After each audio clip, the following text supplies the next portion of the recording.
I just want to take a minute to thank all of you who don't live in the area. I know on Facebook there was a caravan. Can people raise your hands that came via the caravan? God bless you. That was such a cool thing to do. My next guest is an acclaimed and award-winning radio host on a nationally syndicated radio network, WOR. His name is Steve Malzberg. He's a regular... Oh! Look at this. We got a little marquee value here. He's a columnist for Newsmax. He's a regular on Fox, and he's obviously a most sought-after speaker. Steve?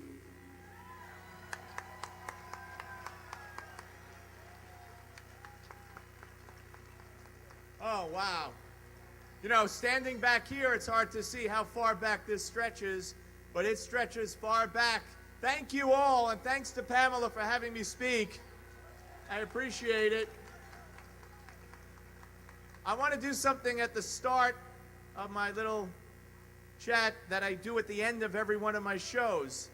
Probably the only show in the world where we do 5 seconds of silent prayer. There's been a controversy, and obviously by my presence here, I don't believe it's all that valid.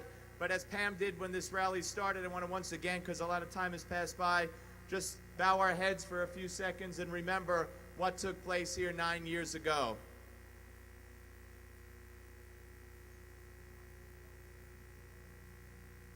Thank you. Ladies and gentlemen, we are at a crossroads. We are at a watershed moment in our country's history. I have an 11-year-old, soon-to-be 11-year-old son, and I fear for his future. And let me tell you why. The latest rationale for having this mosque here, according to Imam Rauf, is that if he moves it now, he doesn't know what the radical Islamists might do.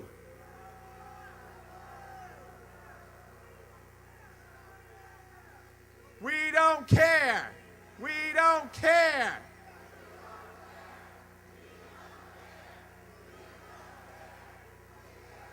The day that we start worrying about the actions of terrorists, and that's what they are, over the concerns of our own safety, our own country, our own decency, we are finished.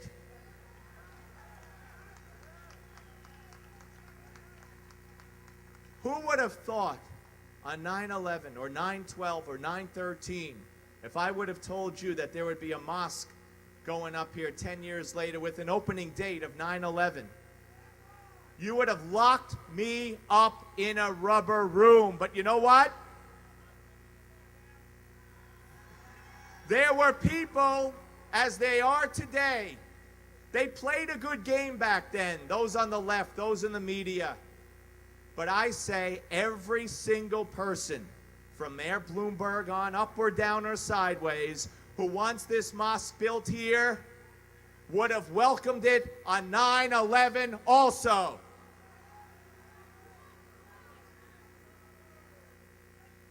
This is a separate issue, but it's exactly the same topic.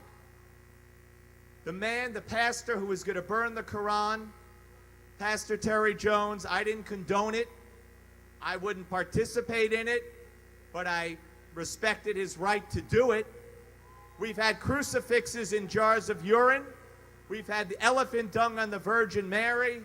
We've had the U.S. military destroy Bibles in Afghanistan. But this man, Terry Jones, who called off his Quran burning, got visits from the FBI, a call from the defense secretary, had his website closed down, and of course the President of the United States, the Secretary of State, and the top general in Afghanistan all said, if a U.S. soldier dies because of this Quran burning, the pastor will have blood on his hands. Baloney! The terrorists would have the blood on their hands.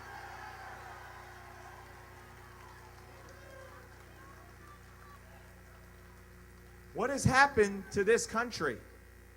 Where are we? Where are we going?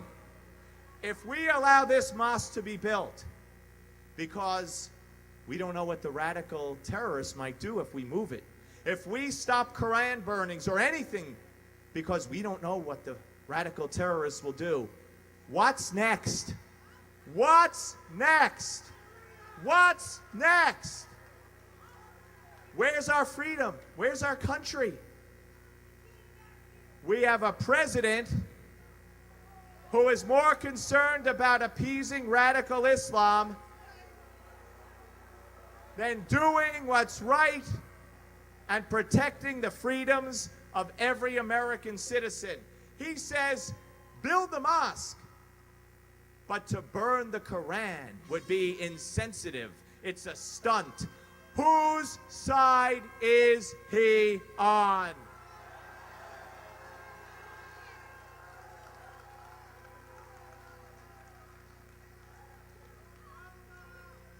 Ladies and gentlemen, we are at a crossroads. We cannot be intimidated. Let them call us whatever they want. Let them call us bigots, Islamophobes, whatever. Do you know that for the last year, such statistics are available? 2008 FBI stats. Now, one hate crime against anybody is one too much, don't get me wrong. However, we're such an Islamophobic country. Every network's doing specials, Islamophobia. The imam and his wife were all Islamophobics. Ladies and gentlemen, there were over 3,000 so-called hate crimes classified in 2008 against blacks, 2,500 against gays, over 1,000 against Jews, 106 against Muslims. There's your Islamophobic nation, ladies and gentlemen. That's a false premise. Don't believe it.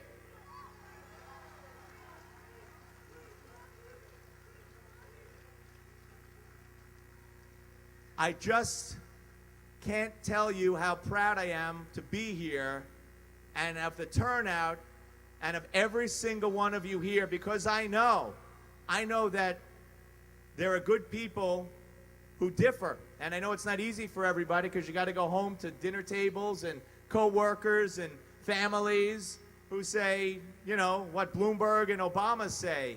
But they are dead wrong. And I will say that the people, I'll say it again, the people who want this mosque built, it is a symbol of conquering.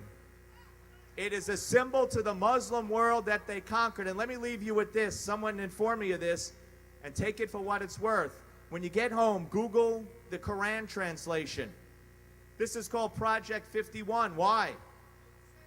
Go to chapter 51 in the Quran and go to the address 44 to 46. Chapter 51, verses 44, 45, and 46.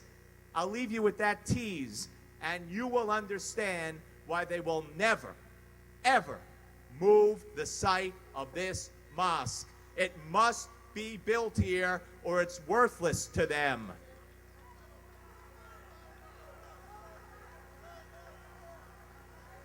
Ladies and gentlemen, I got to tell you one other disappointment. Fox News did a poll. They wanted to know who was responsible for ratcheting up the Quran burning controversy. Was it the Obama administration? Was it the media? Or was it the Pastor Terry Jones? I was on the treadmill. I almost fell off. They left out one very important choice, and it happened to be the correct answer. The people responsible for the Quran controversy are the radical Islamic terrorists. Those who threaten violence over the burning of a book. And if we don't understand that, we are done. God bless you all. Keep the faith.